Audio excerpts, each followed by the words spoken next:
কেমন আছেন আপনারা?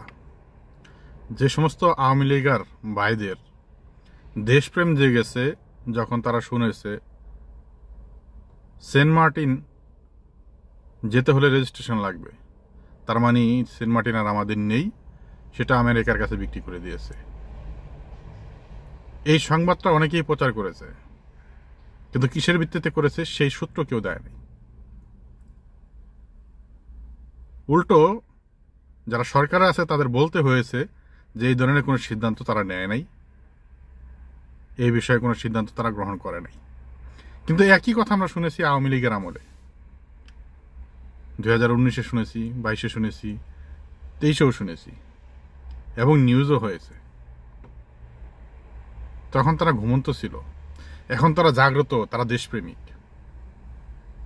বাংলাদেশের 1 ইঞ্চি জায়গাও কেউ ছেড়ে দেবে না, ভালো কথা ছাড়বেন না। এবার নিজের চোখে দেখা এবং শোনা আপনাদের একটু শোনাই। বাংলাদেশের একটি জায়গা আছে সিলেট, সেখানকার সবচেয়ে সুন্দর জায়গা বিছানাকান্দি, যেখানে দেখার জন্য হাজার হাজার পর্যটক প্রতি বছর সেখানে যায়। সেই বিছানাকান্দির আশেপাশে যে পাহাড়গুলো আছে, সেখানকার স্থানীয়রা বলেছে আমাকে 2019 সালে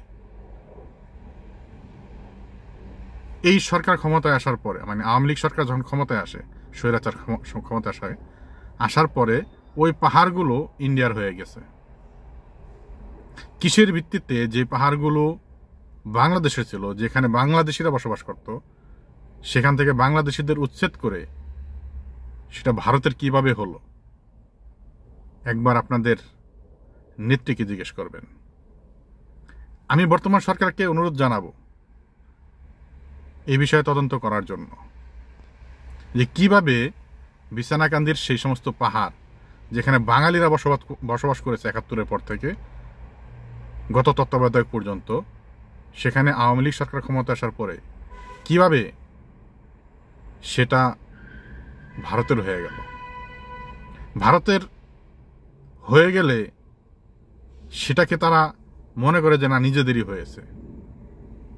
যারা আওয়ামী লীগ সমর্থন করে তারা কেন জানে ভারতকে নিজের রাষ্ট্র মনে করে, কেন জানে মনে করে ভারতকে সবকিছু দিয়ে দেওয়া যায়, কেন জানে তারা মনে করে ভারত বাংলাদেশ থেকে যা খুশি তাই নিতে পারে, যা খুশি তাই করতে পারে।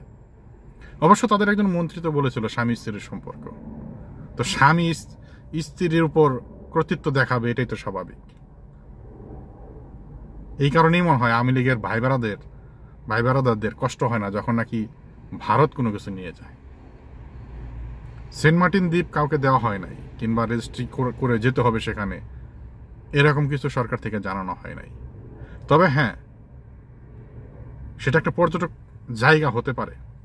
আমি যখন 2007 সালে গিয়েছিলাম তখন সেটা দেখতে স্বপ্নের মতোই ছিল, কিন্তু পরবর্তীতে তারা গিয়েছে, তারা বলেছে সেটা জঘন্য পর্যায়ে চলে গেছে, সেটা গুলিস্তানের মতো বানিয়ে ফেলা হয়েছে। সেটাকে যদি পর্যটন এরিয়া করার জন্য কোনো পদক্ষেপ নেয়, সেটা হতে হবে বাংলাদেশের স্বার্থে, কিন্তু সেখানে যাওয়ার জন্য বাংলাদেশিদেরকে আলাদাভাবে কোনো ব্যবস্থা নিয়ে যেতে হবে, প্রস্তুতি নিয়ে যেতে হবে, এটা আমি বিশ্বাস করি না। সরকার চাইলে সেটাকে উন্নয়নের জন্য, সেটাকে আরো সৌন্দর্য কিভাবে করা যায় সেই বিষয়ে সরকার ব্যবস্থা নিতে পারে। এটা তো যায় নাই, যেটা চলে গেছে, বিছানাকান্দির যে পাহাড়গুলো চলে গেছে, আমার অনুরোধ থাকবে সেটা নিয়ে সরকারের তদন্ত করবে, এবং আওয়ামী লীগার যারা আছেন আপনারা আপনাদের নেত্রীকে জিজ্ঞেস করবেন কিভাবে বাংলাদেশের মাইলের পর মাইল জায়গা ভারতের হয়ে গেল। যেহেতু আপনাদের দেশপ্রেম একটু বেশি, আপনারা আবার ইঞ্চি ইঞ্চি জায়গাও ছাড়বেন না। যেহেতু ছাড়বেন না, তাহলে কিভাবে গেল সেটা একটু জেনে জানানোর চেষ্টা করবেন। ধন্যবাদ সবাইকে, ভালো থাকবেন। আসসালামু আলাইকুম।